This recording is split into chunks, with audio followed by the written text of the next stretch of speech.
ఎక్కడ చూసినా చికెన్ సెంటర్లు ఖాళీగా కనిపిస్తున్నాయి. దాదాపు చికెన్ తీసుకోవడానికి కూడా ప్రజలు కొంత విముఖత వ్యక్తం చేస్తున్నటువంటి పరిస్థితి, భయాందోళన మాత్రం వ్యక్తం చేస్తున్నారు.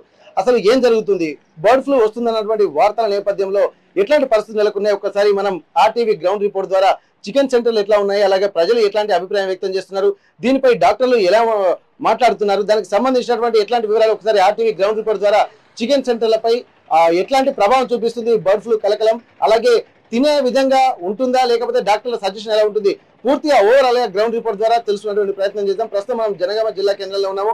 ఒకసారి చికెన్ సెంటర్లు ఎట్లా ఉన్నాయో ఒకసారి మనం చూద్దాం. ప్రస్తుతానికి జనగామలో ఉన్నటువంటి ఒక చికెన్ సెంటర్ కృష్ణమూర్తి ఫార్మ్స్ అనే చికెన్ సెంటర్ మనం ప్రస్తుతానికి ఉన్నాము. ఇక్కడ దాదాపు మనం చూస్తున్నాము ఎట్లాంటి పరిస్థితులు ఉన్నాయి. గత కొద్ది రోజులుగా బర్డ్ ఫ్లూ వస్తున్నటువంటి ఒక నేపథ్యంలో ఎట్లాంటి స్థితిగతులు ఉన్నాయి, చికెన్ సెంటర్ నిర్వాహకులతో కూడా ఒకసారి మనం మాట్లాడేటువంటి ప్రయత్నం చేద్దాం. ఒకసారి వాళ్ళు గత కొద్ది రోజులుగా ఎట్లాంటి పరిస్థితులు ఉన్నాయి, అంతకుముందు ఏంటంటే పెళ్లిళ్ళు సీజన్ వచ్చేసరికి ఎక్కడా సందు లేని పరిస్థితులు ఉండే, కానీ ఇప్పుడు ఎట్లా ఉంటుంది ఒకసారి వారి మాటలోనే మనం వినే ప్రయత్నం చేద్దాం. చెప్పండి, అసలు గత కొద్ది రోజులుగా చూస్తుంటే చికెన్ సెంటర్ పరిస్థితులు నిర్వహణ ఎట్లా ఉంది, అసలు ఆ గిరాకీలు అప్పటిలాగా ఉన్నాయా లేకపోతే ఏమన్నా ఇబ్బందికర పరిస్థితున్నాయా? 1 వీక్ నుంచి చాలా డల్గా ఉన్నాయండి. మొత్తం ఆర్డర్స్ కూడా చాలా వరకు క్యాన్సిల్ అయిపోయాయి. అవేర్నెస్ లేక చాలా ఇబ్బంది పడుతున్నాము. నార్మల్గా డైలీ వచ్చేసి క్వింటల్ నుంచి క్వింటల్‌న్నర అమ్మేది. ఇప్పుడు 30-40 కేజీస్ కూడా అమ్మలేకపోతున్నాం. చాలా అంటే చాలా డల్ అయిపోయింది.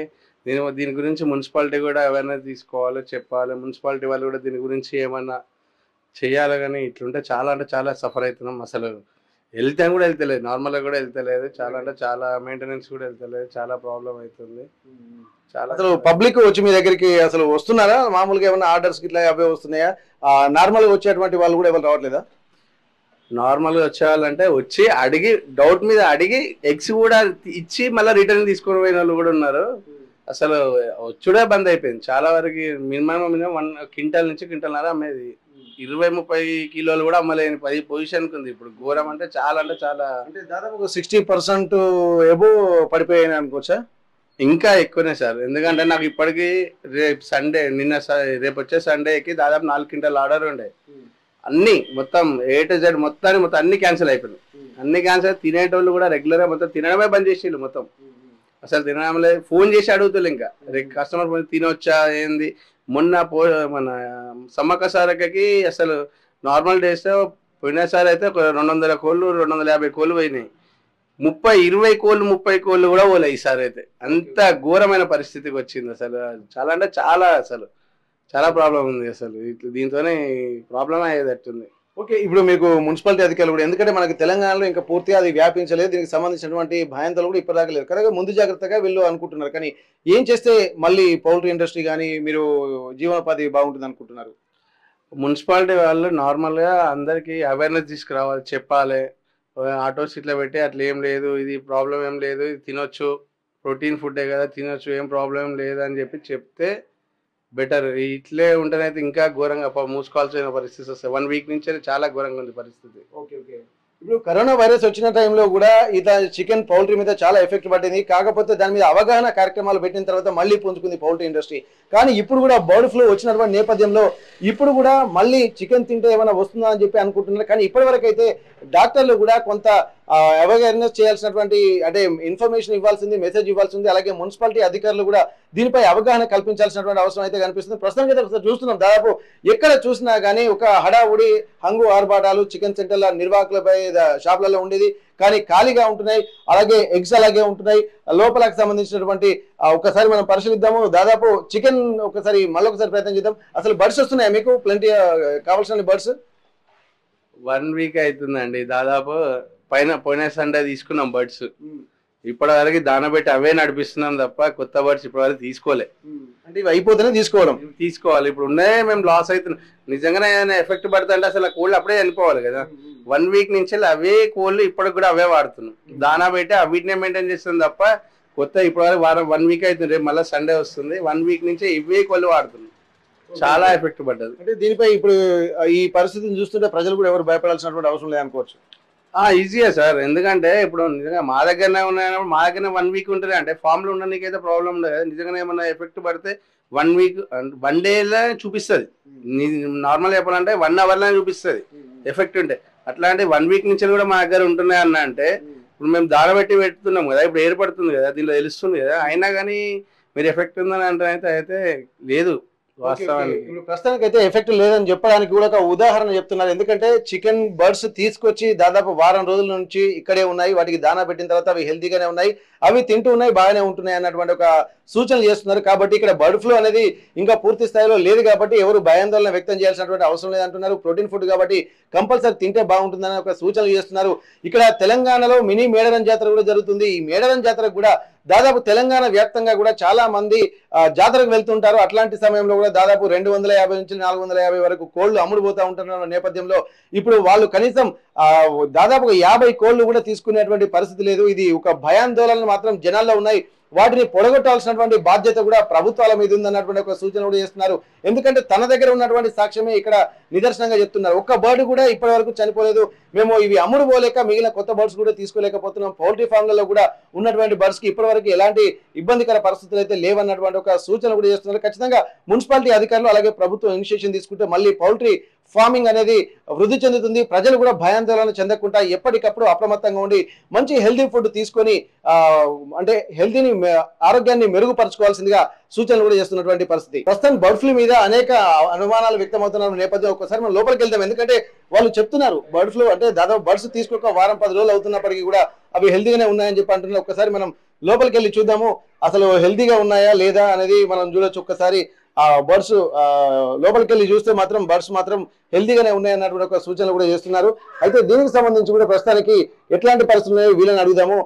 నిజంగా మీరు వారం రోజుల నుంచి ఉంటున్నాయి కొత్త బర్డ్స్ ఏం తీసుకోలేదా? ఒకవేళ తీసుకున్నప్పుడు ఎన్ని బర్డ్స్ తీసుకుంటారు మీరు? మేము వేసుకున్నప్పుడల్లా ప్రతి సండే వస్తే 15 జాలీలు వేసుకుంటామండి. పోయిన సండే 15 జాలీలు వేసుకుంటే 7.5 జాలీలు 8 జాలీలు అమ్మినాం. ఆ 7.5 జాలీలు ఇప్పటికి కూడా ఇంకా ఉన్నాయి. ఆ 7.5 నుంచి ఇంకా నడుస్తుంది, ఇప్పటికి కూడా నడుస్తున్నాయి, ఇంకా ఉన్నాయి. ఇప్పటి వరకు అయితే ఒకటి కూడా చనిపోలే. మేము మెయింటైన్ చేయడం అయితే బాగానే ఉంది, అట్లా అయితే ఏం లేదు, ఇప్పటి వరకు అయితే ఏం లేదు. ఇక రేపటికి కూడా ఇవే నడపాల్సి వచ్చాయట్టుంది. ఇంకా కొన్ని తీసుకో అంటే అయినప్పుడు కూడా గిరాకీ ఏమైనా పెరిగే అవకాశం ఉందా? ఏమో ఇంకా టెన్షన్స్ ఎక్కువనే ఉన్నాయండి, భయపడుతుంది, ఫోన్లు చేస్తారు. ఇంకా ఎట్లా నడుస్తుందో చూడాలి, ఇక రేపు ఏమవుతుందో చూడాలి. ఈ ఇబ్బందులు కొనసాగేటువంటి అవకాశం ఉందా? ఇంకా కంపల్సరీ సార్, ఆల్రెడీ చెప్పాము కదా, 4 క్వింటాల ఆర్డరే మిస్ అయిపోయింది. ఇప్పటికి దాదాపు 8 మంది 4 క్వింటాల ఆర్డర్ పోయింది. రేపు తింటారనే నమ్మకం కూడా డౌటే. ఎందుకంటే ఆల్రెడీ ఇప్పుడు డౌట్ మీద జనాలు చాలా టెన్షన్, భయపడుతున్నారు, తిననీకి భయపడుతున్నారు. అసలు ఏమొస్తుంది ఏం పోతుంది అనేది కూడా తెలియదు ఎవరికి. కాకపోతే అది ఏమైతుందో తెలియదు కానీ బర్డ్ ఫ్లూ అనేది అయితే ఒకటి బాగా స్ప్రెడ్ చేస్తున్నారు. అది ఈ సోషల్ మీడియా వచ్చిన తర్వాత యూట్యూబ్లో ఇష్టం ఉన్నట్టు ట్రోలింగ్ అయ్యే వరకు అది కూడా బాగా మైనస్ అయిపోతుంది. ఓకే, అయితే ఇక్కడ దాదాపు ఇక్కడ ఉన్నటువంటి పరిస్థితుల్లో ఉన్న ఆర్డర్లు వెళ్ళిపోతున్నాయి. రాబోయే రోజులలో ఒక ఆశాజనకంగా ఉంటుందన్నటువంటి నమ్మకం లేదు. పెట్టుకున్నటువంటి పని వాళ్లకు కానీ ఆఫీస్ మెయింటెనెన్స్ కూడా జరగడం లేదన్నటువంటి ఆందోళన చెప్తున్నారు. ఇప్పటికైనా సరే కొంత ప్రభుత్వాలు అవేర్నెస్ చేయాల్సినటువంటి అవసరం ఉంది. డాక్టర్లు కూడా కొంత అవగాహన కల్పించాల్సినటువంటి అవసరం ఉంది. హెల్త్ పాయింట్ ఆఫ్ వ్యూలో ఎట్లాంటి నిర్ణయాలు తీసుకుంటే రేపు చికెన్ పౌడర్ పరిశ్రమ కానీ లేకుంటే ప్రోటీన్ ఫుడ్ కానీ ఎలా ప్రజలకు అందుతుందన్నటువంటి ఒక ఆలోచనలు కూడా ప్రభుత్వాలు అలాగే మున్సిపల్ సిబ్బంది చేయాల్సినటువంటి అవసరాన్ని కూడా గుర్తు చేస్తున్నటువంటి పరిస్థితి. బర్డ్ ఫ్లూ వైరస్ విస్తరిస్తుందన్నటువంటి భయాందోళనలు స్థానికంగా కూడా వ్యాపిస్తున్నాయా? ఎట్లాంటి పరిస్థితులు ఉన్నాయి? చికెన్ సెంటర్లలో గిరాకీ ఎలా ఉంది? వాళ్ళ వ్యాపారం సజావుగా కొనసాగుతుందా లేదా? ఒక్కసారి మనం వారిని కలిసేటువంటి ప్రయత్నం చేద్దాం. ప్రస్తుతం జనగామ సెంటర్ లో ఉన్నాము, భవానీ చికెన్ సెంటర్ దగ్గర ఉన్నాము. ఎక్కడ చూసినా కానీ ఆ పరిస్థితులు ఒక్కసారి మనం కనుక్కునేటువంటి ప్రయత్నం అయితే చేద్దాం. ఒకసారి పబ్లిక్ ని కూడా కనుక్కుందాము, అసలు వాళ్ళ ఆలోచన విధానం ఎట్లా ఉంటుంది, ఆ చికెన్ సెంటర్ నిర్వాహకులు కూడా ఎట్లా ఉండాలని చెప్పి మనం కనుక్కుందాము. ఒక్కసారి దాదాపు చూద్దాం. ఒకసారి చికెన్ సెంటర్ లోకి వెళ్తే ఎట్లాంటి పరిస్థితులు ఉన్నాయి, వాళ్ళు రోజువారీ దినచర్య ఎట్లా ఉంటుంది చూస్తే చికెన్ సెంటర్లు కొంటున్నారా, చికెన్ సెంటర్లకి పబ్లిక్ వస్తున్నారా లేదా ఒకసారి మనం కనుక్కుందాము. మీరు నిన్న మొన్న పరిస్థితులు చూస్తుందంటే బర్డ్ ఫ్లూ అనేది విస్తరిస్తున్నటువంటి ఒక ఆందోళన మాత్రం ఇక్కడ నెలకొంది. ప్రస్తుతం గత కొద్ది రోజుల నుంచి బర్డ్ ఫ్లూ వైరస్ కలకలం జరుగుతుంది. అసలు బర్డ్ ఫ్లూ వస్తుందన్నటువంటి వార్తలతోటి ప్రజలు కూడా కొంత ఆందోళన చెందుతున్నారు. చికెన్ తినాలంటేనే భయపడుతున్నటువంటి పరిస్థితి. అసలు మీ దగ్గరికి, ఎందుకంటే చికెన్ మీ దగ్గరికి వచ్చి తీసుకోవాలి కాబట్టి అప్పట్లాగా గిరాకీ ఉందా? ఎట్లాంటి పరిస్థితులు ఉన్నాయి? ఒక 20% తగ్గింది, అప్పుడంతా లేదు. ఏదో బర్డ్ ఫ్లూ అని చెప్పని పబ్లిక్ కొంచెం అదైతుంది. అట్లాంటిది అయితే మాకు తెలిసి ఏం లేదనుకుంటున్నాను. అది ఇక పబ్లిక్ అపోవల్ల అది కొంచెం సేల్స్ అయితే కొంచెం లైట్గా తగ్గింది, ఒక 20% అంత తగ్గింది. ఫస్ట్ కంటే కొంచెం తక్కువనే ఉంది. మీకు బర్డ్స్ కూడా ఈజీగా వస్తున్నాయా లేదా అక్కడ నుండి బయట నుంచి వచ్చేటువంటివి మీకు కావాల్సిన బర్డ్స్ అయితే వస్తున్నాయా? వస్తున్నాయి యథావిధిగా ఎట్లా ఉండేదో మార్కెట్ సేమ్ అట్లానే ఉంది, కానీ కాకపోతే సేల్స్ కొంచెం తగ్గింది. ఇప్పుడు రేట్ ఏమన్నా తగ్గిందా లేకుంటే అట్లానే మామూలుగా నార్మల్ గానే ఉందా? నార్మలే ఉంది, రేట్ ఏం తగ్గలేదా, నార్మలే ఉంది. కాకపోతే కొద్దిగా సేల్ కొంచెం అదిగా కొంచెం లైట్ గా తగ్గిపోయినట్టే. ఓకే, మరి ఈ టెన్షన్ వాతావరణం ఎన్ని రోజులు కొనసాగుతుందని మీరు అనుకుంటున్నారు? అసలు పబ్లిక్ మళ్ళీ నార్మల్ గా వచ్చేంత వరకు ఎంత టైం పట్టే అవకాశం ఉంది అనుకుంటున్నారు? అది ఈ మధ్యలోనే తొందరనే క్లియర్ అయిపోతుంది అనుకుంటున్నాం. ఎందుకంటే అది ఉన్నదంటే రేటు కూడా తగ్గిపోయి ఉండే, పబ్లిక్ కూడా ఇంకా మొత్తానికి తినకుండా ఉండే. కాకపోతే కొంత అటు ఇటుగా కొంతమంది కొంచెం అదైతుంది అంతే, భయపడుతుంది. ఇప్పటికైతే కొంత ఒక 20 to 30% కూడా గతంలో కంటే చికెన్ కు వ్యాపారులు మాత్రం తగ్గారంటున్నారు. ఇప్పటికున్నటువంటి పరిస్థితులు అంటే నార్మల్ గా బర్డ్స్ మాత్రం అవైలబుల్ గా ఉంటున్నాయి. ఇప్పటి వరకు అయితే తెలంగాణలో ఎలాంటి ప్రాబ్లం అయితే లేదు, కానీ రాబోయే రోజుల్లో కూడా ముందు జాగ్రత్త చర్యలు తీసుకునే విధంగా కూడా ప్రజలు కొద్దిగా అప్రమత్తం అవుకుంటూ ప్రివెంటివ్ మెజర్స్ అయితే తీసుకుంటున్నారు. అందులో భాగంగానే ఇక్కడ చికెన్ తినకుండా ఉంటేనే బాగుంటుంది అన్నటువంటి ఒక ఆలోచన కూడా జనాలు వస్తున్నట్టుగా తెలుస్తుంది. ప్రస్తుతానికైతే ఒక 20 నుండి 30% చికెన్ రేట్లు, చికెన్ కి సంబంధించినటువంటి అమ్మకాలు మాత్రం తగ్గాయని చెప్పి ఇక్కడ ఉన్నటువంటి వ్యాపారులు కూడా చెప్తున్నటువంటి పరిస్థితి. తెలుగు రాష్ట్రాల్లో బర్డ్ ఫ్లూ కలకలం రేగుతుంది. ఇప్పటికే ఆంధ్రప్రదేశ్ రాష్ట్రంలో కూడా వందల సంఖ్యలో, వేల సంఖ్యలో కూడా కోళ్లు మరణాలకు గురవుతున్నాయి. దీనికి సంబంధించి ఏవియన్ ఇన్ఫ్లుయెన్జా H5N1 ప్రధాన కారణం అని చెప్పి ఇక్కడ శాస్త్రవేత్తలు తేల్చి చెప్తున్నటువంటి పరిస్థితి. దీనిపై కూడా ఆందోళన చెందుతున్నటువంటి నేపథ్యంలో తెలంగాణ రాష్ట్రంలో కూడా అప్రమత్తమయ్యారు. ఈ బర్డ్ ఫ్లూ కనుక ఎట్లా తెలంగాణ రాష్ట్రంలో కూడా వ్యాపిస్తే ఎట్లాంటి పరిస్థితులు దాపురిస్తాయి అన్నటువంటి ఒక ఆందోళన మాత్రం వ్యక్తమవుతున్న నేపథ్యంలో ప్రభుత్వం అలర్ట్ అయింది. దీనికి సంబంధించి ఆంధ్రప్రదేశ్ నుండి కానీ ఇతర జిల్లాల నుంచి, ఇతర రాష్ట్రాల నుంచి వస్తున్నటువంటి కోళ్ల వాహనాలను ఎక్కడికక్కడ నిలిపివేస్తున్నటువంటి పరిస్థితి. ప్రస్తుతానికైతే ఈ నేపథ్యంలో తెలంగాణ ప్రభుత్వం అలర్ట్ అయినటువంటి నేపథ్యంలో కొంత జాగ్రత్త చర్యలు చేపట్టాలి, ప్రివెంటివ్ మెజర్స్ తీసుకోవాలని చెప్పి ఇప్పటికే సంబంధిత అధికారులకు, ఆయా జిల్లాలకు, తెలంగాణ రాష్ట్రంలోని అన్ని జిల్లాలకు అలర్ట్ చేసినటువంటి నేపథ్యంలో ఎట్లాంటి పరిస్థితులు నెలకొన్నాయి, అసలు బర్డ్ ఫ్లూకి కారణం ఏంటి, దీనివల్ల ఎట్లాంటి ఇబ్బందులు నెలకొంటాయి, అసలు కోళ్ల నుండి మనుషులకు వ్యాపించేటువంటి పరిస్థితి ఉందా? ఇప్పటికే కొన్ని ప్రాంతాల్లో కూడా ఎక్కువ మొత్తంలో కోళ్లు కానీ, గొర్రెలు కానీ, మేకలు కానీ ఎక్కువ మొత్తంలో చనిపోయినప్పుడు అధికారులు అప్రమత్తం చేయాలి. సంబంధిత అధికారులు కూడా సూచిస్తున్నారు. ఎప్పటికప్పుడు ఇన్ఫర్మేషన్ ప్రభుత్వానికి చేరవేయాలనేటువంటి సూచనలు కూడా చేస్తున్నటువంటి నేపథ్యం అయితే నెలకొంది.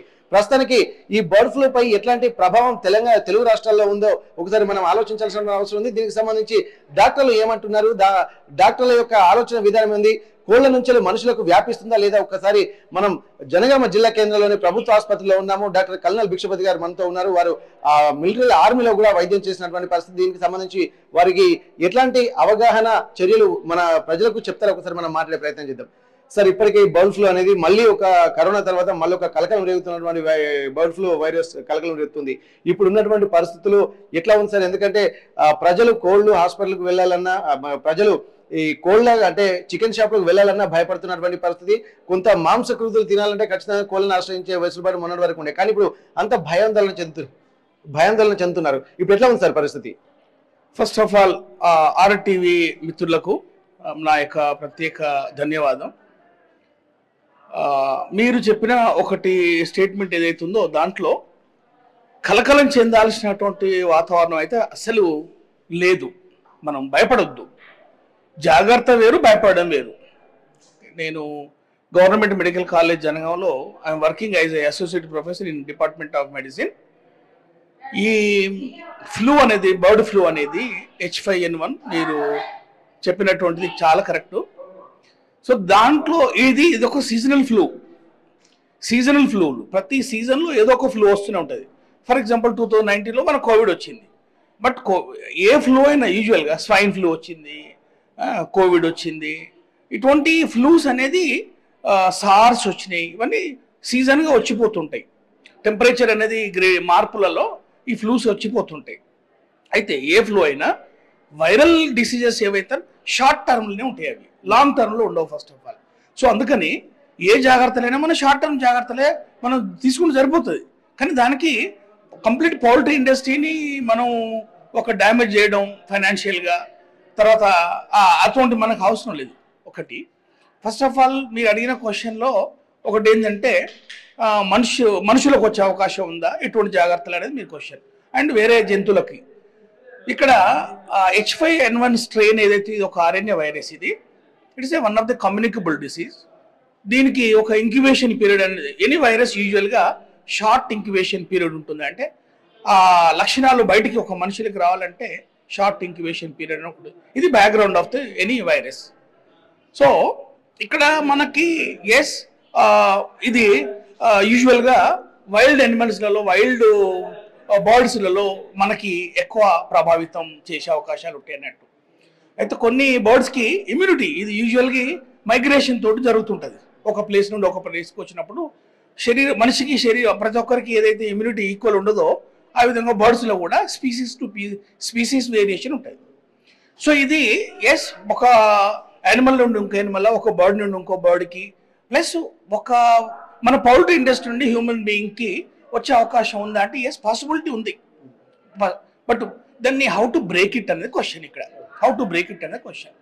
సో హౌ టు బ్రేక్ అని అంటే మనకి ఏంటంటే ఒక పౌల్ట్రీ ఇండస్ట్రీలో first of all I appreciate and I also working behalf of Telangana government, and we are following all the instructions of Honorable Chief Minister and Health Minister and Collector of the Janagaon also. So ikkada endante manaku poultry industry nundi human manushuలకి వచ్చే అవకాశం అనేది ఉంది. అయితే అది ఎటువంటి poultry industry నుండి వచ్చే అవకాశం ఉంటుందంటే ఫస్ట్ ఆఫ్ ఆల్ ఆ పౌల్ట్రీ ఇండస్ట్రీలో వాళ్ళు ఆకస్మికంగా వందల కొద్ది బర్డ్స్ ఏవైతే మరణిస్తున్నాయో అక్కడ జాగ్రత్త పడాల్సిన అవసరం ఉంటుంది. ఆకస్మికంగా నెంబర్ 1. నెంబర్ 2, ఏవైతే బర్డ్స్ సిక్ ఉన్నాయో దాన్ని వాళ్ళు సెగ్రిగేట్ చేయాల్సి వస్తుంది. సో దానికి ఒక procedure, the way of disposal, number 1.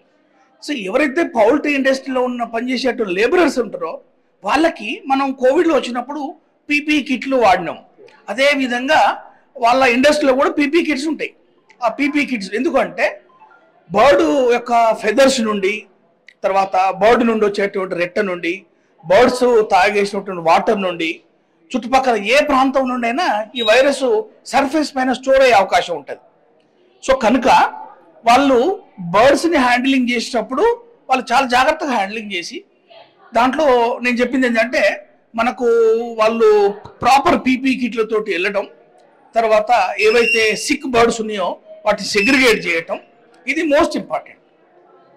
So segregate చేసేసిన తర్వాత హెల్దీ బర్డ్స్ అనేది విత్ ఆల్ ది ప్రికాషన్స్, నేను చికెన్ తినొచ్చా లేదు అనే క్వశ్చన్ కనుక వస్తే మాత్రం చికెన్ తినటం అనేది విత్ ఆల్ ది ప్రికాషన్స్ తినొచ్చు.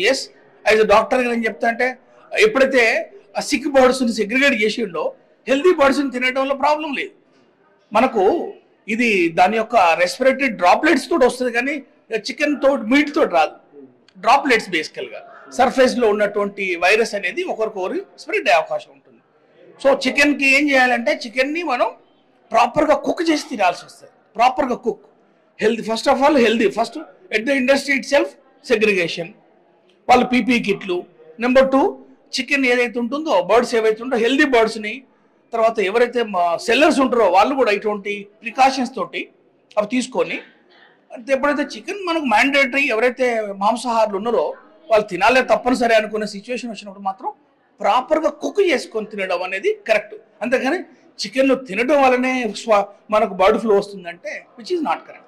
ఓకే, అంటే ఇప్పుడు మనకు పౌల్ట్రీలో ఫార్మింగ్ చేసేటువంటి వాటికే వచ్చేటువంటి అవకాశం ఉంటుందా, లేకపోతే ఇప్పుడు మామూలుగా నాటుకోళ్ళ లాంటివి కూడా ఇటువంటివి కొన్ని ఉంటాయి, వీటికి ఏమన్నా వచ్చే అవకాశం? చాలా మంది అంటే నాటుకోళ్ళ వైపు కూడా ఇటంటే ఈ బర్డ్స్ అంటే పౌల్ట్రీలలో ఉన్నటువంటి బర్డ్స్ కంటే నాటుకోళ్ళ వల్ల ఎట్లాంటి ఇబ్బందులు అయినా ఒక అవగాహనకైతే వచ్చినారు. దీని మీద ఈ డిఫరెన్షియేషన్ ఎట్లా చూడొచ్చు మనం? అయితే ఇదేంటంటే మనకు ఎనీ అవుట్ బ్రేక్ ఎక్కడ జరుగుతుందంటే క్రౌడ్ని బట్టి ఉంటుంది. సో మనకు ఊరుకోళ్ళు ఉంటాయి, క్రౌడ్ ఉండదు వాటికి, కానీ ఊరుకోళ్ళకు కూడా వచ్చే అవకాశం ఉంటుంది. ఇది ఏమనుకున్నాం మనం, మైగ్రేటరీ బర్డ్స్ దగ్గర నుంచి వస్తాయి అనుకో, ఒక బర్డ్ నుండి ఇంకో బర్డు, ఒక బర్డ్ నుండి ఇంకో బర్డు, బర్డ్స్ నుండి మనుషులకు వచ్చే అవకాశం ఉంది అనుకున్నాం. సో ఇక్కడ బర్డ్ ఈజ్ బర్డ్, అది ఊరుకోడినా లేకపోతే మనకు పౌల్ట్రీనా అనేది డజంట్ మ్యాటర్స్, క్రౌడ్ అనేది. సో మనకు టు బి హానెస్ట్ మీరు అనే క్వశ్చన్కి మనకు ఏ బర్డ్స్ కైనా రావచ్చు. అగైన్ ఆన్సర్ ఒకటి, హెల్దీ బర్డ్ని మనం with all the precautions we must consume. ఇప్పుడు కొంత ప్రజల్లో కదా ఒక ఆందోళన మాత్రం, అయితే ఇప్పుడు మీరు చెప్పారు సమాధానం అందులోనే ఉంది. ఎందుకంటే ఒక భయాందోళన వీడి ఒక హెల్దీ ఎన్వైరన్మెంట్ లో ఉన్నటువంటి కుక్కుని మనం చేసుకోవడం వల్ల ఎట్లాంటి ఇబ్బంది కలగదని చెప్పి మీరు చెప్తున్నారు కదా. అట్లాంటప్పుడు ఇప్పుడు కొంత ప్రభుత్వం తీసుకోవాల్సినటువంటి చర్యలు ఏమన్నా ఉండబోతున్నాయా? ఎందుకంటే ఈ భయాన్ని పారదొలడానికి ఏం చేస్తే ఈ ప్రజలలో ఉన్నటువంటి ఆలోచనలో కొంత బ్రేవ్గా ఉండేటువంటి అవకాశం ఉంటుంది? మనకి ఏంటంటే ఫస్ట్ ఆఫ్ ఆల్ ఎక్కడ భయపడతాం అంటే ఒకటి ఎస్ ఎకనామికల్ గ్రౌండ్స్లో కనుక చూస్తే పౌల్ట్రీ ఇండస్ట్రీ ఒకటి, అది definitely one of the biggest industry. చాలా మంది లేబరర్స్ ఉంటారు, ఇన్వెస్టర్స్ ఉంటారు, అదొకటి. సో వాళ్ళకి ఒక ఎస్ఓపి స్టాండర్డ్ గైడ్ లైన్స్ ఉంటాయి. ఆ గైడ్ లైన్స్ని government already has been insured, ఆ ఇండస్ట్రీకి ఇస్తున్నారు. అండ్ ప్రతి ఒక్క industry they are taking care. Plus ఇంకోటి ఏంటంటే దీంట్లో ల్యాన్ వ్యాన్ అంటే మనకు ఏంటంటే అన్ని రకాలటువంటి మీడియాతోటి కూడా ఆ ఇండస్ట్రీని సెన్సిటైజ్ చేయాల్సిన అవసరం ఉంది. గవర్నమెంట్ ఎట్లా తీసుకుంటుంది. సో సెన్సిటైజ్ కావటం అనేది మస్ట్ అన్నట్టు. సెన్సిటైజ్ కావడం అనేది మస్ట్ అంటే మస్ట్. సో గవర్నమెంట్ తరపు నుంచి ఇన్స్ట్రక్షన్స్ ఏవైతే ఇస్తున్నారో ఆ ఇన్స్ట్రక్షన్స్ ఇస్తున్నారు. Better more intensify. ఎందుకు అంటే మనకు ఎప్పుడైతే మనుషులకు వస్తుందో మనుషులకి ఒక ఫ్లూ రూపంలో వచ్చి పోతుందా లేకపోతే ఏమైనా సివియారిటీ ఉందా? ఎందుకంటే మనకు H5N1 యా ఎనీ ఫ్లూ బేసికల్గా కోవిడే కావచ్చు మనం అనుకుంటే ఇది చాలా తీవ్రంగా ఉండవు. కొన్ని సందర్భాల్లో తీవ్రంగా ఉండే అవకాశం. కొందరికి దగ్గు తుమ్ముతోటే పోతుంది. ఆ దగ్గు తుమ్ము నుంచి వెళ్ళి పైన అప్పర్ రెస్పిరేటరీ ట్రాక్ట్ ఇన్ఫెక్షన్స్ అంటాం. ఎప్పుడైతే అది కొద్దిగా లోపలికి అంటే లంగ్ ప్యారంకమ్ ఇన్వాల్వ్ అయిందో మనకు న్యూమోనియా అంటాం, viral pneumonias. So viral pneumonia అనేది మన యూజువల్గా self recovery 4 to 5 days it maximum 6 days recover అవుతాయి. వీటికి మనకు యాంటీవైరల్ మెడిసిన్స్ ఉన్నాయి. ఫర్ ఎగ్జాంపుల్ ఓసెల్టమీరో అనే ట్యాబ్లెట్ బెస్ట్ ట్యాబ్లెట్, బాగా పనిచేస్తాయి. సో కొన్ని విషయం ఏంటంటే కొంతమందికి పెద్ద వయసులో ఉన్న వాళ్ళకు, షుగర్ పేషెంట్లకి, కొంతమందికి plus individual to individual variation కూడా ఉంటుంది. వాళ్ళకి ఏంటంటే మనం ARDS అనేది ఒకటి ఉంటుంది అన్నట్టు. ARDS మనకు వాళ్ళకు ఆక్సిజన్ సపోర్టు ఉండే అవకాశాలు వస్తాయి. సో కాబట్టి ఏంటంటే మనకు యాజ్ సచ్ జనగాంలో మాత్రం ఇంతవరకు మన ఏరియా హాస్పిటల్లో గవర్నమెంట్ మెడికల్ కాలేజీలో there is no like that మనకు ఎపిడమిక్ లాగానో number of cases pneumonia cases ఉన్నాయి అన్నట్టు మనకు నోటీస్ కాలే. సో మీరు అడిగిన క్వశ్చన్కి ఏంటంటే గవర్నమెంట్ సెన్సిటైజ్ చేయాల్సిన అవసరం ఉంది. They are doing.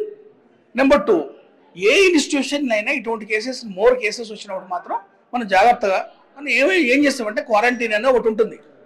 ఆ క్వారంటైన్ అనేది బర్డ్స్కి కల్లింగ్ అంటాం, మన క్వారంటైన్ అంటాం. PPEC protection, self protection. Covid human బీయింగ్కి ఇది బాగా నేర్పించింది. సో దానివల్లనే నాకు తెలిసినంత వరకు ఇంతవరకు అయితే మనకు తెలంగాణలో ఎక్కడ ఏదో అవుట్ బ్రేక్ అయ్యి ఒక ఇన్స్టిట్యూషన్లో కొన్ని వందల కేసులు లేకపోతే 10-20 కేసులు లేకపోతే ఎవరో వెంటిలేటర్ పైనట్టు there is no documentation like that. ఇప్పుడు మనకి ఏంటంటే ఇప్పుడు కరోనా వైరస్ వచ్చిందంటే చైనా నుండి మనకు కొంత వ్యాపించిందని మనం చెప్పి అనుకోవచ్చు. ఇప్పుడు ఏవియన్ ఇన్ఫ్లుయెన్జా H5N1 వైరస్ వ్యాపించడానికి కారణం ఏందనుకోవచ్చు? అవి ఉన్న టెంపరేచరా లేకపోతే ఇప్పుడు బర్డ్స్ కి సంబంధించినటువంటి ఎన్వైరన్మెంట్ అంటే నీట్గా లేని ఎన్వైరన్మెంట్ కారణం అనుకోవచ్చా? లేకపోతే వీళ్ళకు బర్డ్స్ కి ఒక ఇంజెక్షన్స్ లాంటివి అంటే ఎర్లీ గ్రోత్ కి కొంత ఇంజెక్షన్స్ ఇస్తూ ఉంటారు, ఇటువంటి ఏమైనా కారణం ఉండొచ్చు? అసలు ఆ వైరస్ రావడానికి కారణం ఏమనుకోవచ్చు? సార్ ఎగ్జాక్ట్గా నేను మీకు మన హంబుల్ సబ్మిషన్ ఏంటంటే ఇంజెక్షన్స్కి మెడిసిన్స్కి చైనాకు అమెరికాకు there is no relation in this. It's a flu. These flus are seasonal flus. And question of vaccination, ఇది highly impossible to give a flu vaccines to any industry. Even మనం ఏం చేస్తామంటే మేము human బీయింగ్కి కొన్ని ఫ్లూ వ్యాక్సిన్ సీజన్ ప్రకారం so yearly ఇస్తుంటాం. So ఇక్కడ ఏంటంటే మీరు అడిగిన దాన్ని మరొకసారి కనుక ఆలోచిస్తే ఇది ఎవరి మిస్టేక్ వల్ల వచ్చేది కాదు. It is all ambient temperature అంటాం. సో ఇప్పుడు మనం ఈ ఇంట్లో వేడిగా ఉన్నాం, మనం ఫ్యాన్ పెట్టుకుంటాం, ఆ ఫ్యాన్లో ప్రశాంతంగా ఉంటాం. సో ఆ విధంగా మనకి ఏంటంటే ఒక టెంపరేచర్ వేరియేషన్స్ వచ్చినప్పుడు, ఒక అంబియంట్ టెంపరేచర్ వచ్చినప్పుడు that temperature is comfortable for weather virus 1. So మళ్ళీ నేను చెప్పేది ఏంటంటే according the literature and according available experiences of past decades ఇక్కడ ఏమవుతుందంటే ఇట్స్ మైగ్రేటరీ బర్డ్స్ని ఎవరు ఆపుతారు? వాళ్ళకు ఒక దిశ ఒక ఎల్లలు అంటూ ఉండవు కదా. సో అది వాటర్లో కావచ్చు, ఎయిర్లో కావచ్చు వస్తుంటాయి. సో అది there is no human this thing mistake and nobody is individually responsible, neither government nor individual. అయితే ఇక్కడ దీనికి మనం గమనించవచ్చు, ఎందుకంటే వాతావరణంలో అప్పుడప్పుడు వచ్చేటువంటి మార్పుల వల్ల కొన్ని డిసీజెస్ వచ్చేటువంటి అవకాశం ఉంటుంది. ఇక్కడ ఫ్లూస్ అనేవి సీజనల్ బట్టిని కూడా వస్తుంటాయి. ఒక్కొక్క సీజన్ లో ఒక్కొక్క ఫ్లూ వస్తుంటాయి, కొత్త కొత్తవి కూడా వెలుగు చూస్తుంటాయి. ఎందుకంటే వాతావరణ మార్పుల వల్ల కూడా ఇట్లాంటివి సంభవిస్తూ ఉంటాయి కాబట్టి దానికి ఒక రీజన్ అంటూ పర్టికులర్ గా మనం చెప్పేటువంటి అవకాశం అయితే కనిపించలేదు. కాకపోతే దీనికి సంబంధించి ఒక ప్రివెంటివ్ మెజర్స్ అయితే తీసుకోవాల్సి ఉంటుంది. కోవిడ్ లాంటి సమయంలో ఎలాగైతే పీపీఈ కిట్లు తీసుకున్నామో ఎట్లాంటి సర్కమ్స్టాన్సెస్ లో ఒకవేళ ఫ్లూ వచ్చినటువంటి నేపథ్యంలో అక్కడ కొంత పీపీఈ కిట్లు ధరించి అక్కడ ఉన్నటువంటి వాళ్ళు కూడా కొంత ప్రివెంటివ్ మెజర్ తీసుకోవాల్సినటువంటిది అవసరం ఉంది. అలాగే మైగ్రేషన్ వల్ల కూడా ఇది వచ్చేటువంటి అవకాశం ఉంటుంది కాబట్టి ఆ మైగ్రేషన్ ని నివారించడం ఒక ప్రాథమిక చర్యగా భావించవచ్చు. అలాగే అందులో పనిచేస్తున్నటువంటి అంటే పౌల్ట్రీ ఇండస్ట్రీలో పనిచేస్తున్నటువంటి వాళ్ళు కూడా కొన్ని పీపీఈ కిట్స్ ధరించాల్సినటువంటి అవసరం ఉంది. ఎందుకంటే వాటి ద్వారా కూడా మనుషులకు వ్యాపించకుండా ఉండేందుకు కూడా ఒక మంచి ఆలోచనగా చెప్తున్నారు. కోవిడ్ అనేక విషయాలు మనకు నేర్పించింది కాబట్టి దాన్ని దృష్టిలో పెట్టుకొని ప్రతి సీజన్ లో కూడా ఒక్కొక్క డిసీజెస్ అలాగే ఒక్కొక్క ఫ్లూస్ వచ్చేటువంటి అవకాశం ఉంది. అది ప్రజలు మాత్రం భయపడాల్సినటువంటి అవసరం ఏం లేదు. దీనికి సంబంధించి కూడా ప్రతిదానికి ఒక మెడికల్ కి సంబంధించినటువంటి ఒక ట్రీట్మెంట్ అనేది జరిగే అవకాశం ఉంటుంది కాబట్టి ప్రతి దాన్ని దృష్టిలో పెట్టుకొని ధైర్యంగా ఉండాల్సినటువంటి అవసరాన్ని కూడా సూచిస్తున్నారు. ఇక్కడ ప్రివెంటివ్ మెజర్స్ చాలా జాగ్రత్తగా ఉండాలి. ప్లస్ హెల్తీ ఎన్వైరన్మెంట్ లో ఉన్నటువంటి బర్డ్స్ ను తీసుకోవడం వల్ల ఎలాంటి ఇబ్బంది ఉండదు. అలాగే ఒక మినిమం టెంపరేచర్ అనేది దానికి కావాల్సినంత టెంపరేచర్ లో ఉడికించడం ద్వారా ఆ వైరస్ అనేది కూడా చనిపోతుంది. అంతకు ముందు కూడా చెప్పారు దాదాపు మినిమం 100 డిగ్రీల సెంటీగ్రేడ్ ఎన్వైరన్మెంట్ లో కనుక దాన్ని బాయిల్ చేస్తే ఏ వైరస్ కూడా మనజాలదు అన్నటువంటి ఒక సూచన కూడా గతంలో కూడా చేసిన నేపథ్యంలో ఇప్పుడు మాత్రం కొద్దిగా ప్రివెంటివ్ మెజర్స్ తీసుకోవడం వల్ల ఎలాంటి ఇబ్బందులు ఉండవన్నటువంటి సూచనలు కూడా డాక్టర్ గారు చెప్తున్నటువంటి పరిస్థితి. జనగామ ప్రభుత్వ ఆసుపత్రుల నుండి camera person Srinivasarao Venkataratnam, RTV Warangal. మరిన్ని వీడియోస్ కోసం ఛానల్ ని సబ్స్క్రైబ్ చేయండి. లేటెస్ట్ అప్డేట్స్ కోసం వాట్సాప్ ఛానల్ ని ఫాలో అవ్వండి. ఆ లింక్ డిస్క్రిప్షన్ లో ఉంది.